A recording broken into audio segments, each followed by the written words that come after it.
Hello, good morning all of you.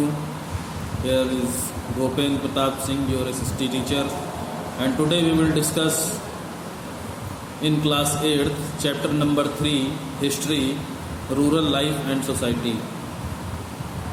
History chapter number 3, Rural Life and Society means ग्रामीण जीवन, गांव का जीवन, गांव की लाइफ और वहाँ का सोसाइटी, वहाँ का समाज. Now come on chapter, open your book all of you all the students, you have books, open your books and open chapter number 3 in class 8, page number 18. Or sentence is saying, before the British established themselves as the colonial rulers in India, most of the village were self-sufficient. यानी India में British को establish होने से पहले ज़्यादातर जो village थे हमारे वो सेल्फ सफिशिएंट थे, यानी आत्मनिर्भर थे. उनके ऊपर किसी व्यक्ति का कोई दबाव नहीं था, किसी राजा का, किसी किंग का, ऐसा कोई भी ऐसा दबाव नहीं था ब्रिटिश के आने से पहले. They were governed by a village panchayat that would look after the administration and resolve disputes. गांव के या विलेज के या रूरल एरिया को संभालने के लिए विलेज पंचायत होती थी, जो कि वहाँ विलेज को गवर्न करती थी, जिसकी वजह से विलेज को चलाया जाता था. That would look after the administration resolve disputes, जो कि जितने भी झगड़े वगैरह होते थे गांव के या रूरल एरिया के, उसको संभालती थी विलेज पंचायत. और एडमिनिस्ट्रेशन, गांव का जो भी प्रशासन होता था, गांव में किस तरीके से देखरेख करनी है उसकी, ये सारी चीज़ें विलेज पंचायत की जिम्मेदारी होती थी. The villages would pay the land revenue to the king that was collected by an official who was an integral part of the village administration. क्या कह रहा है सेंटेंस कि the villages would pay the land revenue, जो गांव होते थे, जो विलेज होते थे, उनकी लैंड का जो रेवेन्यू होता था, उनकी ज़मीन का जो टैक्स होता था, वो राजा को दिया जाता था.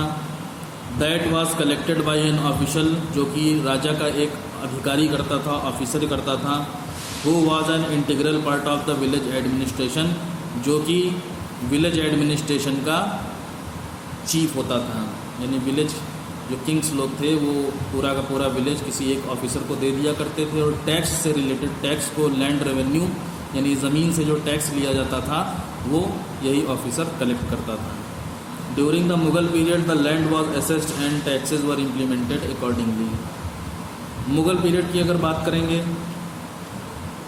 तो गांव की जो ज़मीनें थी या विलेज एरिया जो था या रूरल एरिया जो था, जहाँ पे एग्रीकल्चर वगैरह करते थे फार्मर्स, उसको मुगलों ने असेस कर लिया, यानी अपने कब्जे में ले लिया. And taxes were implemented accordingly, और अपने अनुसार ही वो लोग टैक्स को इम्प्लीमेंट करते थे, मुगल्स लागू करते थे. However, under the British rule, drastic changes were made in the process of revenue collection. लेकिन ब्रिटिश रूल आने के बाद ड्रास्टिक चेंजेस यानी ज़बरदस्त बदलाव हुए, बहुत तेज़ी से बदलाव हुए. Were made in the process of revenue collection, यानी टैक्स को इकट्ठा करना या लैंड टैक्स को इकट्ठा करने का जो प्रोसेस था, उसमें ज़बरदस्त बदलाव आ गया. In this chapter we will learn about the various methods used by the British to colonise the country side.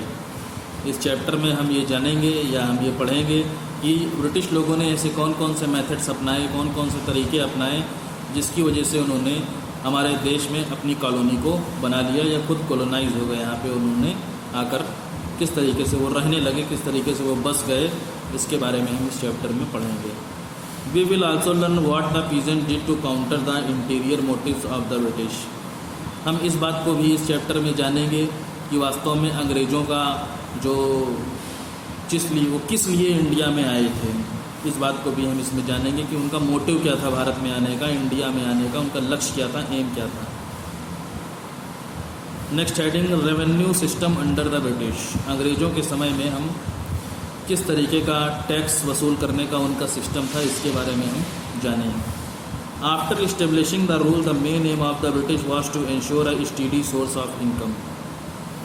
अपने रूल को बनाने के बाद, यानी यहाँ पर सारा राजकाज या एडमिनिस्ट्रेशन को संभालने के बाद, ब्रिटिश लोगों का मेन एम क्या था कि वो अपने इनकम जो थी, उनको जो अपने पास पैसा कमाना था वो बहुत तेज़ी से कमाना था उन्हें पैसा, मेन एम उनका यही था। In order to realise this aim, इस लक्ष्य को पूरा करने के लिए या इसको रियलाइज़ करने के लिए the British introduce 3 types of land revenue system, अंग्रेज़ों ने ज़मीनों से या लैंड से टैक्स वसूलने का या टैक्स को पे करने का जो सिस्टम था उसको 3 टाइप्स में बांट दिया in different parts of our country, देश के अलग अलग हिस्सों में। कौन सा ये 3 टाइप्स थे जिसकी वजह से टैक्स वसूला जाता था, जिनकी हेल्प से? सबसे पहले परमानेंट सेटलमेंट या इसे ज़मींदारी सिस्टम भी कहा जाता है, फिर रियोटवारी सिस्टम आपका आ जाता है, एंड लास्ट में महालवारी सिस्टम। ये 3 तरीके के सिस्टम ब्रिटिश ने या अंग्रेज़ों ने टैक्स को वसूल करने के लिए चलवाए। तो firstly we will discuss permanent settlement, कि परमानेंट सेटलमेंट से किस तरीके से जो ब्रिटिश थे वो टैक्स को वसूल करते थे, ये हम सबसे पहले पढ़ेंगे इसमें। देखिए, the permanent settlement was introduced by Lord Cornwallis in Bengal in 1793। Permanent settlement से हमें सबसे पहले एक अंग्रेज लॉर्ड कॉर्नवालिस ने बंगाल में 1793 में इंट्रोड्यूस कराया।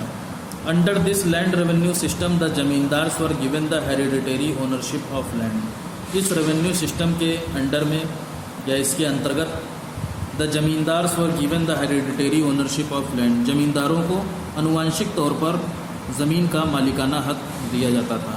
यानी ज़मीन के मालिक पीढ़ी दर पीढ़ी हुआ करते थे। जो ज़मींदार, जैसे भूपेंद्र सर तुम्हारे मान लो भी किसी बहुत बड़े ज़मींदार हैं, तो हमारे आगे जो हमारे सन होंगे या हमारी जो संतानें आएंगी, हमारे बेटे होंगे, वो जो है आगे चलकर उनको ज़मींदार बना दिया जाएगा। फिर बेटे के बेटे उनको ज़मींदार, मतलब ये जो एक पीढ़ी दर पीढ़ी हेरिडिटरी राइट्स दे दिए थे अंग्रेज़ों ने कि ठीक है कि फैमिली मेम्बर्स ही आगे चल करके ज़मीनों को संभालेंगे।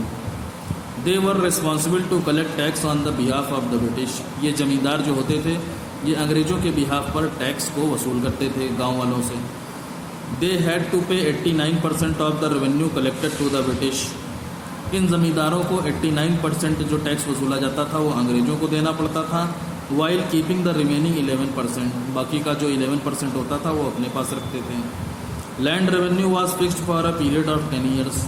लैंड से जो टैक्स वसूला जाता था उसको 10 सालों के लिए टाइम उसका दिया जाता था। यानी एक ज़मींदार जो है वो 10 सालों तक का टैक्स वसूल करता था, 10 टाइम का। जैसे हमारी प्रेजेंट में गवर्नमेंट 5 ईयर्स के लिए होती है, वैसे ही अंग्रेज़ों के समय में जो टैक्स वसूलने का सिस्टम था ज़मीनों से, गांव की ज़मीनों से, वो 10 साल का टाइम उसके लिए था। ऐसा क्यों किया जाता था? This was done to keep a check on corrupt revenue officers. ऐसा ब्रिटिश गवर्नमेंट इसलिए करती थी जिससे कि टैक्स वसूल करने वाले या टैक्स को कलेक्ट करने वाले जो हमारे ऑफिसर्स थे, अंग्रेज़ों के जो अधिकारी थे, उनको चेक किया जा सके। Who would not be able to change the land revenue at will, क्योंकि वो अपनी इच्छा के अनुसार रेवेन्यू को बदल नहीं सकते थे। Who would not be able to change the land revenue at will, यानी जो अंग्रेज़ थे, अंग्रेज़ों के लिए ये चीज़ कही जा रही है कि वो अपनी इच्छा के अनुसार टैक्स को बदल नहीं सकते थे।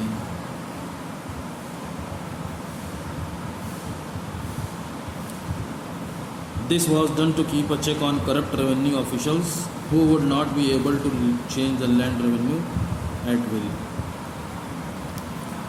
Next, the permanent settlement turned out to be the most fruitful for the zamindars. ये परमानेंट जो सेटलमेंट था आपका, ये सबसे ज़्यादा फ़ायदेमंद था ज़मींदारों के लिए। The hereditary ownership of land help them emerge as a new wealthy and powerful class of landlords. ये जो हेरिडिटरी सिस्टम था, यानी पीढ़ी दर पीढ़ी फैमिली मेम्बर्स ही जो ज़मीनों के मालिक होते थे, ज़मींदार होते थे, इसकी वजह से ये जो ज़मींदार थे ये बहुत ज़्यादा वेल्थी हो गए, बहुत ज़्यादा रुपया पैसा आ गया और बहुत ज़्यादा शक्तिशाली ज़मींदार हो गए लोग। लैंडलॉर्ड्स मतलब ज़मींदार या ज़मीनों के मालिक हो गए। Also, the increased revenue generated from the increase in the cultivable land went into the hands of the zamindars, thereby making them wealthier. और क्या होता था एक चीज़ दूसरी, the increased revenue, जब रेवेन्यू बहुत ज़्यादा टैक्स आता था ज़मींदारों के पास, from the increase in the cultivable land, यानी फार्मर्स लोगों की ज़मीन अगर बहुत ज़्यादा उपजाऊ होती थी, वो और ज़्यादा खेती अच्छी होती थी, उसमें और ज़्यादा उसमें पैसा कमाने का मौका मिलता था किसानों को। तो ऐसी कंडीशन में went into the hands of the zamindars, जिस लैंड से, जिस लैंड से ज़्यादा कल्टीवेबल या ज़्यादा एग्रीकल्चर उसमें होता था, उसका प्रॉफिट ज़मींदार ही अपने पास रख लेते थे। Thereby making them wealthier, यही वो वजह थी, ये भी एक वजह थी जिसकी वजह से जो ज़मींदार थे वो और ज़्यादा प्रॉपर्टी वाले बनते जा रहे थे और ज़्यादा रुपए पैसे वाले बनते जा रहे थे। Next paragraph, on the other hand the system made the living conditions worse for the cultivators. दूसरे हाथ पर अगर हम बात करेंगे तो इस सिस्टम ने कल्टीवेटर्स यानी जो हमारे किसान लोग हो गए, फार्मर्स हो गए, उनकी लिविंग कंडीशंस को या जीवन जीने के जो उनकी कंडीशंस थी उनको और ज़्यादा वर्स बना दिया। वर्स यानी बहुत ज़्यादा ख़राब कर दिया। किसानों का जो जीवन था वो बिल्कुल चौपट हो गया, बर्बाद हो गया। They were often subjected to oppressive methods of the revenue collection. Tax वसूल करने का ये जो सिस्टम था, इसकी वजह से उनके ऊपर अक्सर जो है अत्याचार किया जाता था किसानों के ऊपर। For example they were evicted from their own lands. Example के तौर पर उनकी ज़मीनों को छीन लिया जाता था। एविक्टेड मतलब गैर कानूनी तौर पर उन ज़मीनों को छीनना, किसी चीज़ को छीन लेना। तो गैर कानूनी तरीके से उनकी ज़मीनों को जब्त कर लिया जाता था। ज़मींदार लोग ऐसा करते थे on grounds of non payment of dues. वो उनसे कहते थे कि तुमने पेमेंट जो है नहीं किया है, तुम्हारा अभी भी ड्यू चल रहा है। ये बात कह करके उनकी ज़मीनों को छीन लिया जाता था किसानों की। एंड दस कन्वर्टेड इनटू टेनेंट्स, और उसके बाद अपनी ही ज़मीनों का किसानों को किराएदार बना दिया जाता था कि ज़मीन तुमको देंगे तो खेती करने के लिए, एग्रीकल्चर करने के लिए, लेकिन किराएदार के रूप में। ठीक है, तुम उसका भी किराया दोगे। अगर तुम 1 साल के लिए उस पर कर रहे हो एग्रीकल्चर, तो टैक्स तो भरोगे ही अंग्रेजों का, और ज़मींदारों को किराया भी दोगे उस पर काम करने का। तो ये हो गया आपका परमानेंट सेटलमेंट। उसके बाद बात करेंगे हम रियोटवारी सिस्टम की। ये कैसा था रेवेन्यू कलेक्शन का system? The ryotwari system was introduced in the Madras presidency by sir Thomas Munro between 1820 and 1827।